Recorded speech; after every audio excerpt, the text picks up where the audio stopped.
मित्रांनो, नमस्कार. या मालिकेच्या आजच्या म्हणजेच 28 मेच्या एपिसोडमध्ये आपण बघणार आहोत आज काय काय घडणार आहे. तर आता त्यानंतर इकडं सारंग ओवीला घेऊन बाहेर जाणार असतो, तर शुभ्रा देखील सारंगच्या पाठीमागे लागते. म्हणू लागते, काका ओवीला घेऊन बाहेर जातोस ना, मग मला पण बाहेर यायचं आहे. आता सारंगला तर शुभ्राला नाही म्हणता येत नाही, त्यामुळे सारंग शुभ्राला देखील तिकडे घेऊन जात असतो. तर आता ओवी म्हणू लागते, काय रे बाबा, तू या शुभ्राला सोबत घेऊन येत आहे, मग मी रियाज कसा करायचा आहे. तर त्यावेळी सारंग म्हणू लागतो, काय गं विवी, तुझा बाबा का तुला वेडा दिसतो का गं. मी तुला एक गोष्ट सांगतो, इकडं बघ.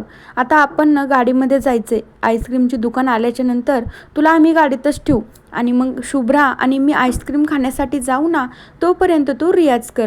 त्यानंतर शुभ्रा म्हणू लागते की सारंग काका आणि ओवी तुम्ही काय बोलतायत, चला ना, किती लेट करताय. सारंग आणि ओवी गाडीत बसून तिकडे जाण्यासाठी निघत असतात. दुसरीकडे अबीरचा असा हट्ट असतो की नाही आई, आपण ना गुरुकुलमधून आज पायीच घरी जायचं आहे. आता अबीरचा हट्ट पुरवण्यासाठी सावली आणि अबीर मात्र पायीच घरी जात असता. तर मात्र रतनचा गुंडा तिथं वाटेतच असतो. तो फोटो बघतो तर हाच मुलगा आहे. तो लगेच रतनला कॉल करतो, सांगू लागतो, अहो रतन सेठ, तुम्ही मला ज्या मुलाचा फोटो पाठवला ना, तो मुलगा इथेच आहे. रतन सांगू लागतो, लवकरात लवकर त्या मुलाला उचला, म्हणजे सावली पण आपल्या ताब्यात येऊन जाईल. त्यावेळी तो गुंडा म्हणू लागतो, हो रतन सेठ, तुम्ही नका टेन्शन घेऊ, आत्ताच्या आत्ताच त्या मुलाला उचलतो. आता तो गुंडा मात्र सावली आणि अबीरचा पाठलाग करत असतो. समोर जातात सावलीला जगन्नाथजीचा फोन येतो. तर सावली फोनवर बोलत असते, तर अबीर पाठीमागेच खेळत असतो. त्याचा बॉल इकडे तिकडे जातो, तर तो खेळत खेळत जात असतो. सावलीला जगन्नाथ म्हणू लागतो की काय गं सावली बाळा, तुम्ही घरी नाही गेले का अजून. सावली म्हणू लागते, नाही बाबा, आम्ही वाटेतच आहो.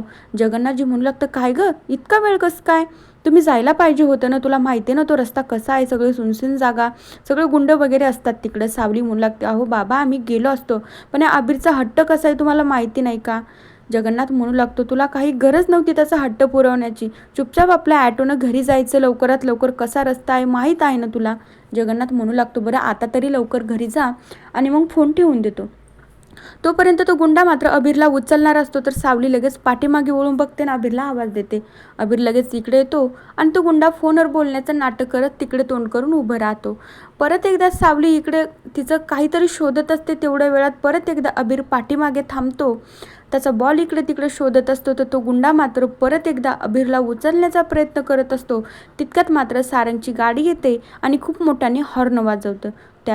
वेळामध्ये तो गुंडा लगेच साईडला जातो. सारंग खाली उतरतो. म्हणू लागतो, काय रे अबीर, आणि इकडे काय करतोय तू. सांगू लागतो, हो सुपर हिरो, तुम्हाला बघून ना मला खूप आनंद झालाय, पण मी आणि माझी आई ना घरी जात होतो. आता बघा ना, माझा बॉल हरवलाय, मला सापडतच नाहीये. एवढ्या वेळामध्ये सारंगच्या लक्षात येतं, इथं ना काहीतरी खूप मोठी गडबड चालू आहे म्हणून. सारंग अबीरला विचारू लागतो, काय रे अबीर, आणि हे इथले काका तुझ्या ओळखीचे आहेत का, हे तुझ्या सोबत आहेत का. अबीर म्हणू लागतो, नाही नाही सुपर हिरो, हे तर काय माझ्या ओळखीचे नाही, मी माझा बॉल हरवला ना म्हणून शोधत होतो इकडं, आणि माझी आई ना कॉलर बोलत बोलत समोर गेली वाटतं.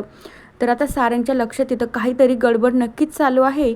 आणि तेवढ्या वेळात तो लगेच गुंड तिथून निघून जातो. तर सावलीला जगन्नाथजी म्हणू लागतं की सावली बाळा, आता जास्तीचा विचार करू नको, जो आहे ना तो ॲटो पकड आणि लवकरात लवकर घरी ये. त्यानंतर सावली हो म्हणत असते. तर सारंग म्हणू लागतो, अरे अबीर, आता एकटाच इथे काय करतो, चल मी तुला घरी नेऊन सोडतो.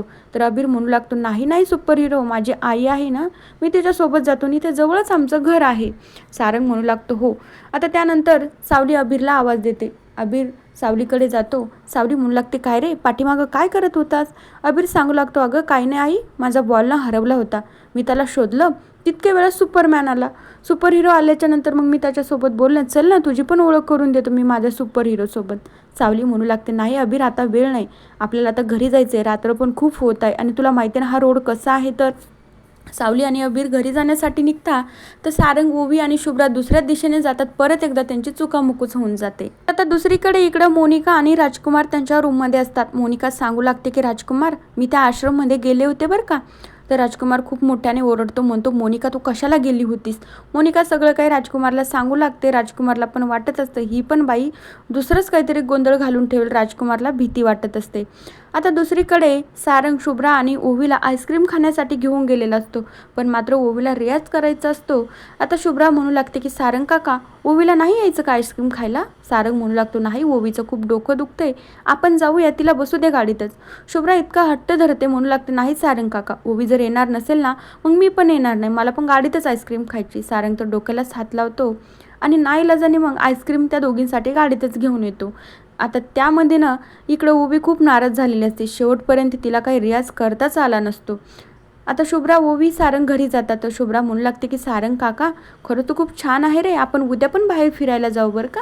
तर आता सारंग म्हणू लागतो, हो शुभ्रा, आता तू जा तुझ्या रूममध्ये आराम कर. तर आता ओवी खूप चिडते, म्हणू लागते, काय रे बाबा, तू गाडीत बसून रियाज कर. कुठं रियाज झाला? आता मी उद्या माझ्या टीचरला काय सांगणार? आणि मला जर उद्या गाणं गाता नाही आलं तर माझ्याच टीचर मला स्टेजवर गाणं गायची संधीच देणार नाही. सारंग म्हणू लागतो, ओवी बाळा, तू नको टेन्शन घेऊ, आपण परत एकदा बाहेर जाऊ, तू मस्तपैकी रियाज कर. ओवी हो म्हणते. ते दोघं बाहेर जाणार असतात. तितक्या वेळात मात्र तिथं तिलोत्तमा येते. तिलोत्तमा म्हणू लागते, काय रे सारंग, एवढ्या रात्रीच्या मुलीला घेऊन कुठे चालला आहे? सारंग सांगू लागतो, काही नाही ग, तिला घरातनं थोडं घुसमुटल्यासारखं होत होतं म्हणून मी तिला बाहेर घेऊन जात होतो. सारंग म्हणू लागतो, आई, मी तुला म्हणलोय ना ग कालच, आमचं आयुष्य आमच्या पद्धतीने आम्हाला जगू दे. त्यानंतर तिलोत्तमा आणि सारंगमधला वादनं अजूनच वाढत जातो. तर ओवी तिच्या रूममध्ये जाऊन बसते. सारंग म्हणू लागतो, आई, मी तुला कालच सांगितले, आमच्या पद्धतीने आम्हाला आयुष्य जगू दे. तिलोत्तमाला खूप राग येतो. आता दुसरीकडे अबीर, जगन्नाथ आणि सावली जेव्हा गुरुकुलमध्ये जाण्यासाठी निघत असतात तितक्या वेळामध्ये जगन्नाथला मात्र एका व्यक्तीचा कॉल येतो आणि तो गुरुकुलबद्दलच जगन्नाथला धमकी देत असतो. मग आता सावली विचारू लागते, काय हो बाबा, कुणाचा फोन होता? आणि मग जगन्नाथ सावलीला सांगू लागतो की काही नाही ग, अनोळखी व्यक्तीचा फोन होता आणि आपल्या गुरुकुलबद्दल मला धमक्या देत होता. अबीर आणि सावली खूप घाबरून जातात. तर सावली म्हणू लागते की बाबा, मग आता पुढे काय करायचंय? जगन्नाथ म्हणू लागतो की सावली बाळा, तू नको टेन्शन घेऊ, जो काही व्यक्ती मला कॉल करतोय, मला ब्लॅकमेल करतोय ना गुरुकुल विरुद्ध, आश्रमाविरुद्ध, त्याची बघ मी आता कशी मज्जा आणते, त्याला वटणीवरच आणतो मी. आता दुसरीकडे मात्र निका आणि राजकुमार तिलोत्तमाविषयीच गोष्टी करत बसलेले असतात. त्या दिवशी नेमकं आश्रममध्ये काय घडलं असेल म्हणून. आता राजकुमार समोर काहीतरी मोनिकाला सांगणार असतो. तितक्या वेळात तिथं जगन्नाथ येतो आणि डायरेक्टली राजकुमारची कॉलर पकडतो. त्याला म्हणू लागतो की काय रे मूर्खा, आता तुला चांगलंच ओढणीवर आणतो मी. मग मोनिका आणि राजकुमार खूप घाबरून जातात. तर मित्रांनो, बघूया उद्याच्या भागात काय होतंय. तोपर्यंत या मालिकेच्या पुढील भागांच्या अपडेट्ससाठी आपल्या चॅनलला नक्की सबस्क्राईब करा. So bye.